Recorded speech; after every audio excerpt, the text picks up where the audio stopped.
অসমত অহা কেইটামান দিনত আমি কেইবাটাও নতুন ব্যৱস্থা বা নতুন কাৰ্যসূচী আৰম্ভ কৰিম।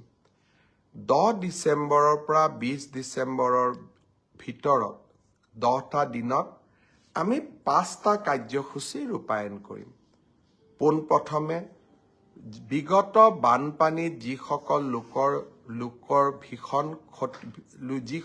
লোক ভীষণভাৱে ক্ষতিগ্ৰস্ত হৈছিল তেওঁলোকক আমি সাহায্যসমূহ বিতৰণ কৰিম।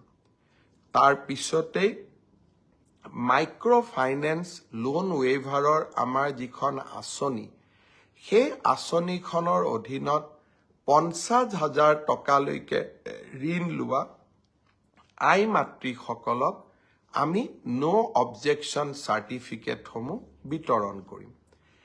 এই সময়ছোৱাৰ ভিতৰতে হাইস্কুল শিক্ষান্ত পৰীক্ষাত ডিষ্টিংশ্যন সৈতে পাছ কৰা ছাত্ৰ ছাত্ৰীসকলক আনন্দৰাম বৰুৱা বঁটা আমি প্ৰদান কৰিম।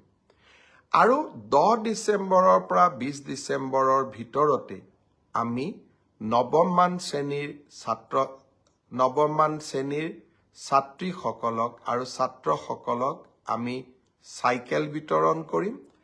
আৰু ঠিক একেধৰণে উচ্চতৰ মাধ্যমিকত সুখ্যাতিৰে উত্তীৰ্ণ হোৱা ছাত্ৰ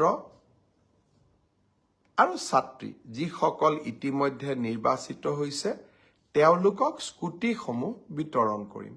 অৰ্থাৎ 10 ডিচেম্বৰৰ পৰা 20 ডিচেম্বৰলৈকে আমি সকলোৱে ব্যস্ত থাকিম আৰু সকলোকে এই আঁচনিসমূহৰ লাভ দিবলৈ আমি যত্ন কৰিম।